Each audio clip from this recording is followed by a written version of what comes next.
ఇంత ఆప్యాయతలు మీ అందరూ చూపుతా ఉన్నారు కాబట్టి జీర్ణించుకోలేని పరిస్థితిలో ప్రతిపక్షం తయారైంది. ప్రతిపక్షంతో పాటు మీ అందరికీ కూడా కనపడతానే ఉంటుంది. ఒక సెక్షన్ ఆఫ్ ఎల్లో మీడియా, ఒక ఈనాడు అయితేనేమి, ఒక ఆంధ్రజ్యోతి అయితేనేమి, ఒక టీవీ5 అయితేనేమి, జీర్ణించుకోలేని పరిస్థితిలో ఈరోజు ఏ రకంగా తయారయ్యారో కూడా మీరే చూస్తూ ఉన్నారు. వీళ్ళే బూతులు తిడతారు.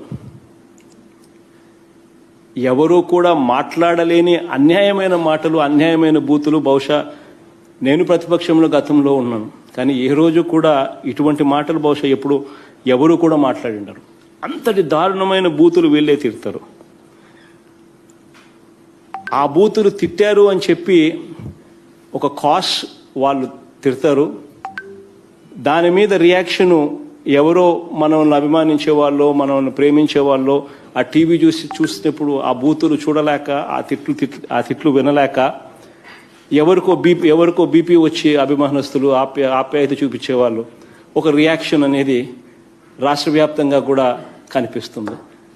ఆ రకంగా వైషమ్యాలను క్రియేట్ చేసి, ఆ రకంగా కావాలని తిట్టించి, కావాలని వైషమ్యాలను క్రియేట్ చేయించి, తద్వారా రాజకీయంగా లబ్ధి పొందాలని చెప్పి ఆరాటం మన కర్మ కొద్దీ ఈరోజు రాష్ట్రంలో కనిపిస్తూ ఉంది. అబద్ధాలు ఆడతారు, అసత్యాలు ప్రచారాలు చేస్తారు, వంచన కనిపిస్తుంది. ప్రతి మాటలోనూ, ప్రతి రాతలోనూ అబద్ధాలతో మోసం చేసే వక్ర బుద్ధే కనిపిస్తుంది.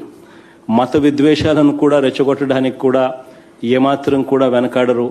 కులాల మధ్య చిచ్చు పెడతారు, మతాల మధ్య చిచ్చు పెడతారు, ఇష్టం వచ్చినట్టుగా కూడా చేసే కార్యక్రమాలు చేస్తారు.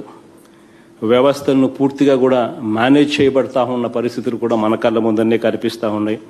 ఏ పేదవాడికి ఏ మంచి జరుగుతూ ఉన్నా కూడా ఆ మంచి జరగకూడదు, జరిగితే ఎక్కడ జగన్కు మంచి పేరు వస్తుందేమో అని చెప్పి ఏకంగా ఆ మంచిని ఆపడం కోసం అని చెప్పి రకరకాల కోర్టు కేసులు వీళ్ళే వేయిస్తారు.